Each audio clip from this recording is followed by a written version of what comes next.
Mickey started out as a sweet puppy, so what went wrong?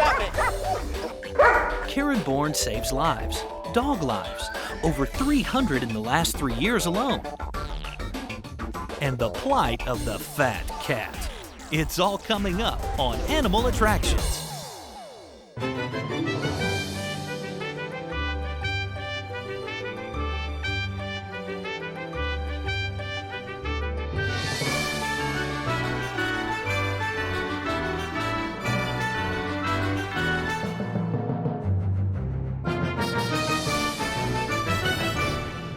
Hi, I'm Alex Boylan, and this here is Huck. And welcome to this episode of Animal Attractions, the show about the deep affection people have for their pets. Today, we're going to visit the Weber family, whose Doberman Pinscher has gone from sweet little puppy to scary attack dog.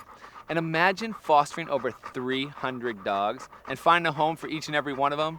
It truly is an amazing story, and you're not going to want to miss it. But first, here's co-host Megan Blake to help you find the best pet.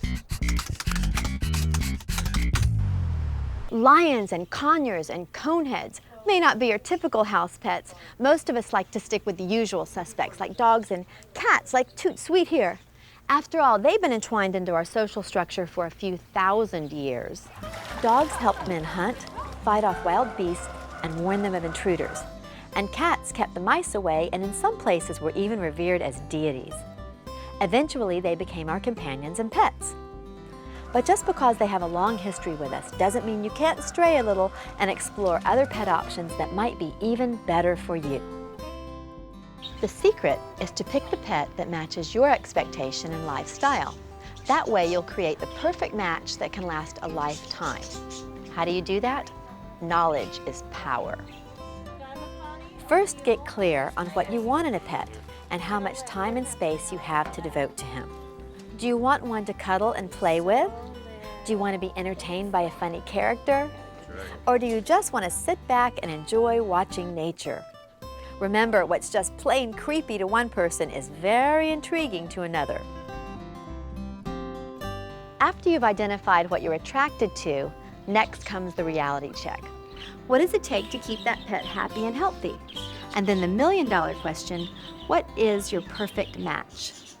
If you're looking for a very unusual, extremely limber, cuddly creature that can be trained to use a litter box and walk on a leash, you might want to meet the ferrets.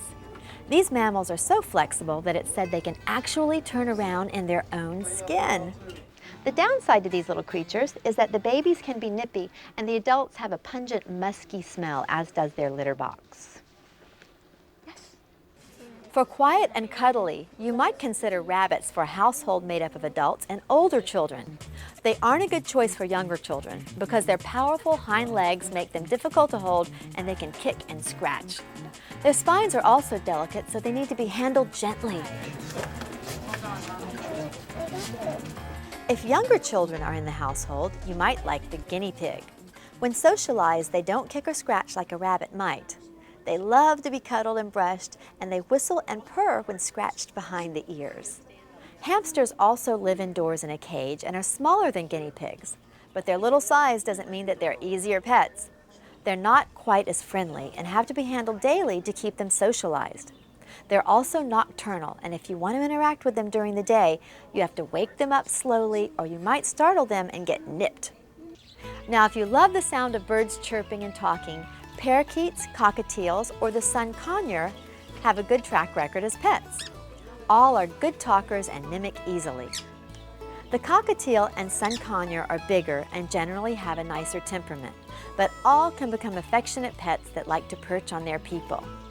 Birds are also extremely sensitive to air quality, so it's important to know that the use of air fresheners, scented candles, cigarettes, or aerosol sprays could actually kill them. What about reptiles? These are cold-blooded animals, which means that you will be responsible for making sure their body temperature stays regulated by providing them with a heat source or UV light appropriate for that species. If you want to just sit back and enjoy the view, you might want to invest in some fish. You can choose from freshwater to brackish to saltwater fish, and can go from a little bowl to a giant aquarium to an outdoor koi pond.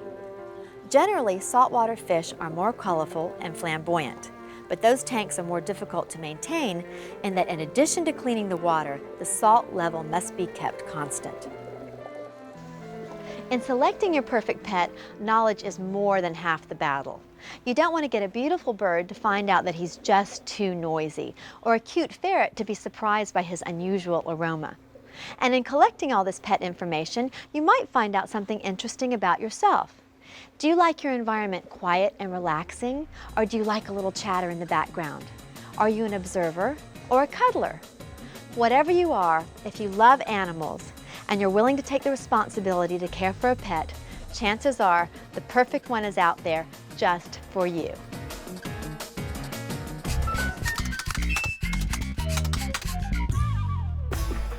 John Weber wanted a protective pet, but instead, he got Mickey.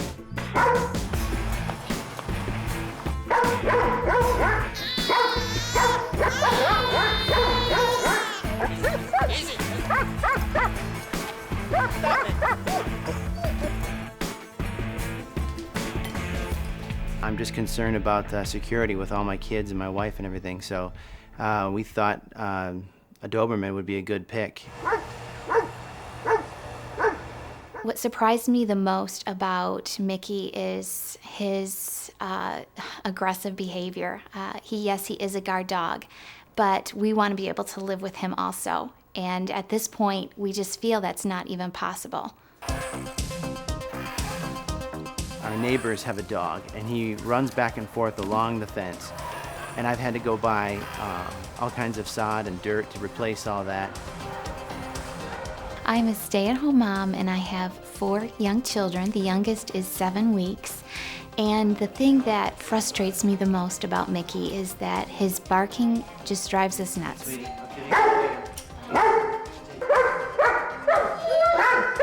He wakes the baby up constantly. Come on, back off, Mickey! Mickey! People are definitely afraid of him because as soon as the door cracks open, you see this Doberman head trying to get at them.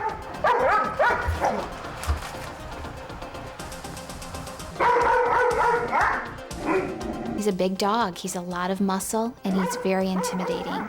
And even people that we have come over are scared to death of him. And I'm very nervous about having him around a little infant because he's a dog, and I don't really trust him. When we go for walks with Mickey, I find that I've had tremendous amount of trouble just controlling him, and I'm using all my strength to hold him back. And for my children to do it is just unreasonable. When I was 9 months pregnant, I was 3 weeks from my due date, and I was trying to take him for a walk just in front of our house. And he saw another dog and took off, and I went flying, airborne, landed, and just was all scraped up and bruised for a week. At that point, I mean, we were really like, we got to get rid of this dog. It's just too destructive, and it's not going to work out. But it just didn't seem right to us. And so we decided that we would get a trainer, and we would work it out with him because he was part of our family.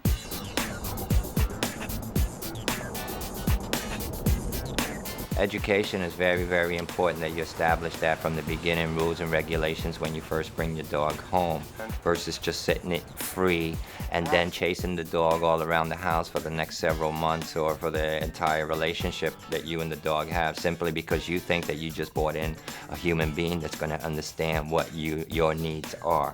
We also needed to be trained, and it took an effort on our part. We thought it was all the dog's fault. Keeping it connected to you as a puppy when you first bring it in the house and start showing it rules and regulations, it learns a lot faster that it cannot get away with this and get away with that. If we can correct the dog in the first 15 seconds of whatever crime it commits, there's a connection for the correction. Hey, Mickey! No! What did you do? No, that was bad. Also, the puppy does not grow up seeing us as the bad guy running after them every single time that they're doing something that they really don't understand that is wrong.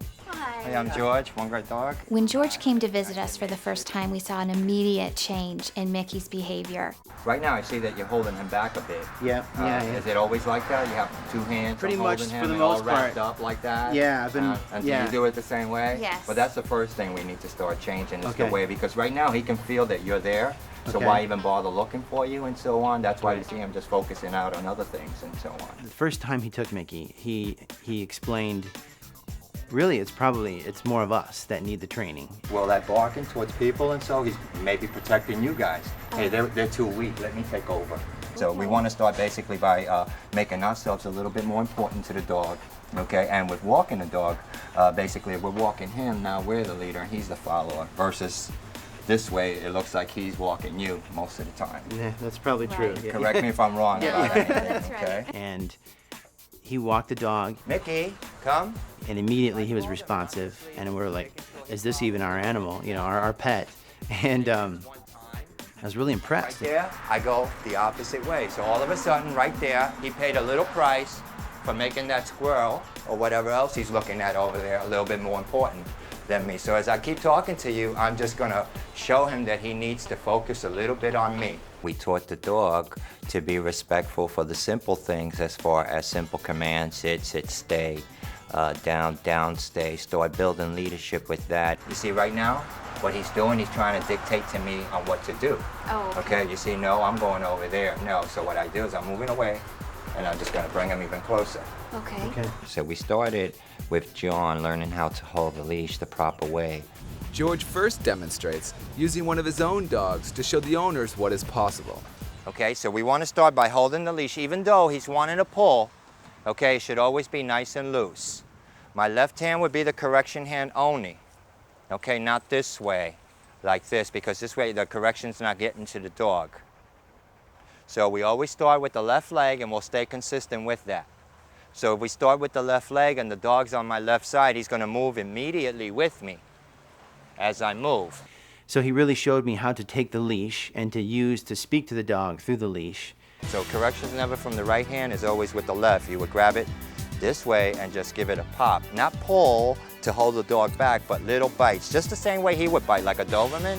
The leash is not just to hold the dog back, but to show it and dictate to it. What goes down the leash is what's gonna come up the leash. Keep going, too late, turn to your right. Keep walking, and adjust yourself. You never stop. You're giving him, you see how you gave him all that leash? With all dogs, either you're a follower or you're a leader. The dog is looking for directions from us. My dog used to be basically the same way, okay? But he has leadership right now, so that shouldn't bother him.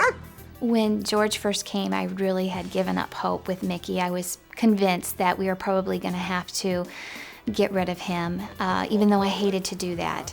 But after a few sessions with George, even after the first one, I saw the light of hope. Okay, so this is your homework assignment for the week, and we're just basically going to practice pecking order all through the leash control the way I showed you today. You're going to write down your 10-15 minutes of workout, each one of you guys, okay? And you're going to grade the dog A, B, or C.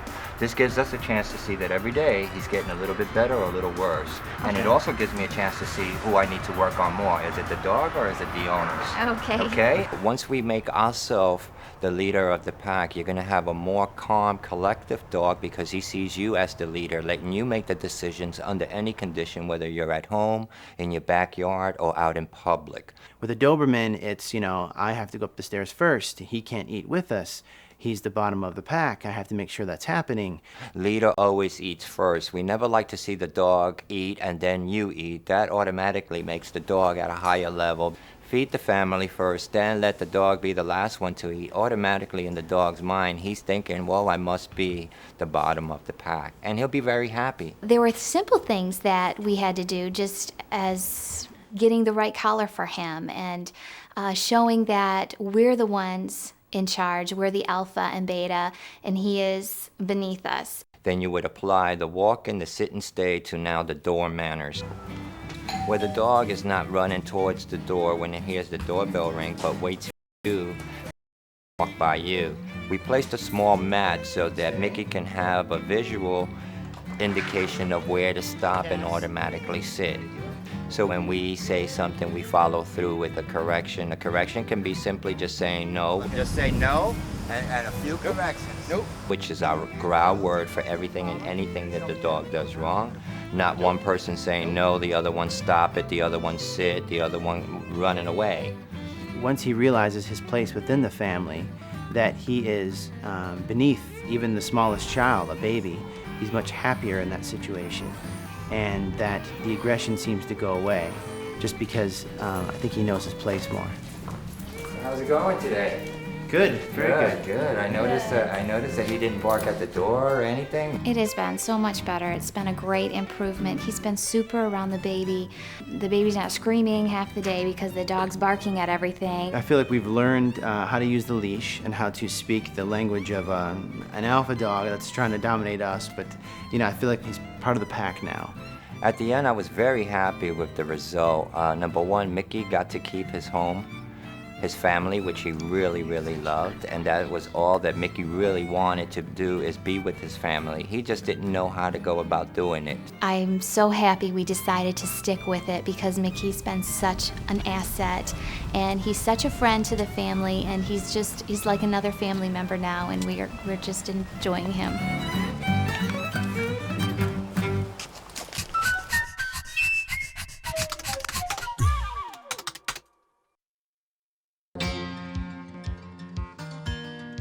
As cat owners, we love our cats. But sometimes we can love our cats just a little too much. Because we like to make our cats happy by giving them treats and feeding them their favorite foods, sometimes our love can actually lead to cats being overweight. It's important as a cat gets older that we adjust the diet appropriately to suit the cat's age and activity level. Just like for us, as we slow down with time, we also need to adjust the amount of calories, the amount of protein that we give our cats on a daily basis. It is important to prevent weight gain in cats, so it's key to work with your veterinarian and make sure that what we're giving them every day is appropriate.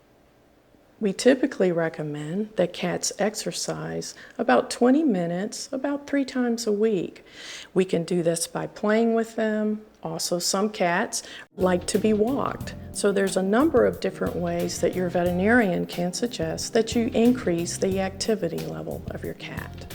Most cat owners don't realize that about 1/3 of cats are actually overweight. The key to that is prevention. Typically, like Poco here, what we start to notice is we lose our waistline. So that long, sleek figure we used to have actually starts to go away as we gain a little bit too much weight.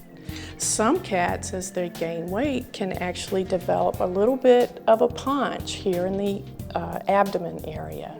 This too is a sign that maybe it's time for us to talk to our veterinarian about proper nutrition for our mature cat who has gained a little bit more weight than we should.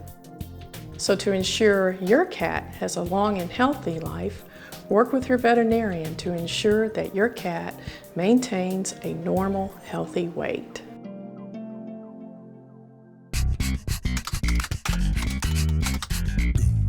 Dogs come in all shapes and sizes, but here's a little breed that even though he may be small in stature, the term Braveheart fits him to a T. Yes. For a breed that's been so closely associated with Mexican tacos, it might surprise you to learn that the Chihuahua may have originated in Egypt or China or Spain or Cuba. No one knows for sure, but what's undisputed is that this is the smallest of all dog breeds. Well, small in size anyway. When it comes to energy and personality, the Chihuahua is a dynamo. I don't think that Chihuahuas are aware of their size. She goes outside and bigger dogs come up and she goes right up to them. Very brave dog, loving, sweet, a lot of fun, very inquisitive, smart dogs, very playful, pretty outgoing, likes to go with you, likes to be with people. Pretty good dog. In this breed, you'll find their long coats, the hair must be very soft and very smooth, with a fluffy tail and fluff around their ears and a ruff on their neck. Now the smooth-coated are real slick with less hair, come on baby, less hair on their heads than on their bodies. They're very good for apartments because they take up very little space. But they're not destructive like a lot of dogs. They don't chew on personal belongings or furniture or anything along those lines. They love a lot of hands-on touching, they love to sit in your lap, and they love a lot of affection. You know, she'll sit there and look at you and listen to you and, you know, want to be playful with you, and don't you? Yeah. Well, the precautions with the Chihuahua is being very careful because of their size. And they're delicate little dogs. Their little legs are very tiny and they will break very easily. I do not recommend Chihuahuas for very small children. With Chihuahua puppies, if you are interested in getting a Chihuahua puppy, I think you'd want to check and make sure that the ears are clean, make sure there's not any wax or any debris down in the ears, make sure the eye is nice and shiny and there's no matter in the eye. I would check and make sure that the coat is nice and shiny, make sure that there's no parasites or fleas on the puppy. I think if all these things are in order, then chances are you're going to get a healthy puppy. Although Chihuahuas are relatively easy to housebreak, their small bladders mean they'll have to eliminate more frequently than other dogs. And don't worry about the shivering. Chihuahuas aren't always cold or nervous. They have a very high metabolism, and this is simply a way they visually express it. For many people, especially apartment dwellers, a Chihuahua is the perfect companion animal. Loyal, devoted, protective, and portable.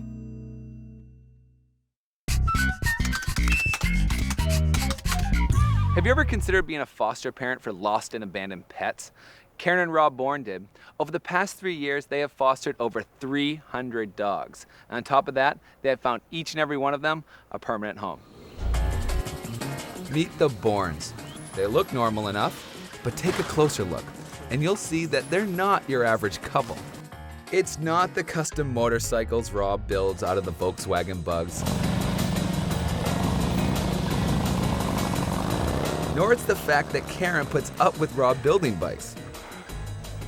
Nope, it's the fact that they've saved over 300 lives in the last 3 years just by being foster parents to dogs.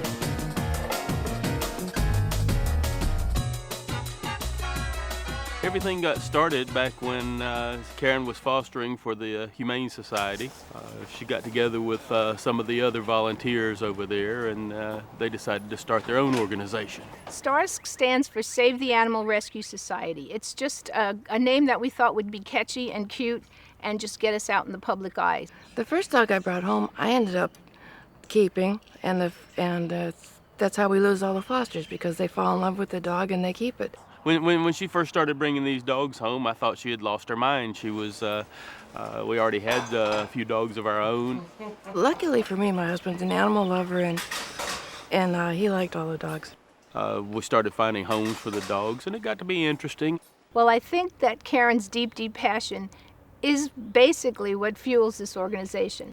When I bring a dog home from the shelter, I bring it in the house and I let them in one at a time to get to meet each other. But my husband's strategy is to let them in the backyard and they all meet at the same time.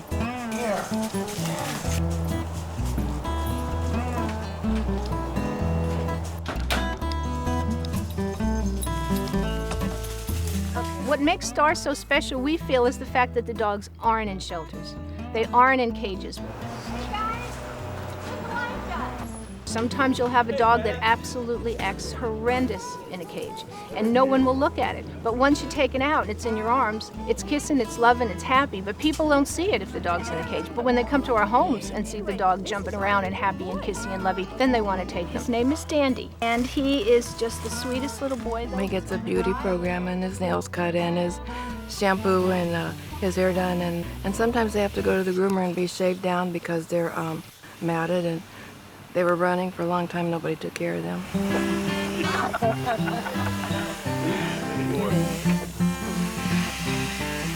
Well, the process starts with we'll either go to the shelter and pick up a dog, or Pat will come over here and bring us a dog, and we'll take him and set him up, take a few pictures of him. He is the picture taker supreme. Come on, Louie. He needs to quit his day job and just take dog pictures. They're gorgeous. That's what gets people to pay attention to them. That's what gets people to take our dogs over somebody else's dogs. Everybody thinks I'm a good photographer, but it's just because if you take 30 pictures, you're bound to get a couple of good ones in the bunch. And I crop them and size them and get them all ready for it to go up on the website. When we get an adoption application, we screen, we call the vet and make sure that their animals are up to date on their shots and their heartworm. And we don't adopt it out to anybody for breeding, and our animals are spayed neutered before they leave, and we'd like to make sure their animals are spayed neutered also. And we'd like to adopt our animals to be an indoor pet. No animal wants to be chained up outside all day. Have a seat. We've got some paperwork we've got to do. So cute. We'll check them out and find out if we think they'll be good pet owners. Some pets get hundreds of applications. Some pets get 2 or 3. I initial all these little boxes. This is where it says he's been spayed and neutered. If they're little and cute, their picture doesn't even get up. They don't have time to get up on the internet. They're adopted from word of mouth. And the bigger the dog, the older the dog, the longer it takes. Karen and Rob both do the fostering, and basically I have to give Karen a little more credit because she's the one that's home all day cleaning up after them. But without them, there wouldn't be a Stars. Since we started, Stars has found homes for over 400 dogs, and probably 300 of them have come through our house.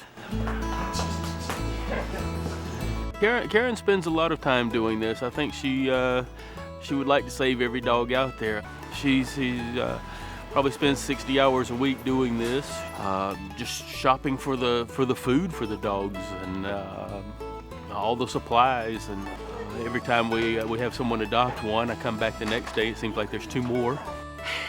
Being a foster parent is the most bittersweet experience you'll ever have. Here's your new dog. Part of your heart leaves every time one of your puppies go. And if you're a selfish person, you cannot be a foster parent. Bye, Marilyn. Bye. I feel happy that we got them a home, and the sad part is there's always another one. So I'm never done.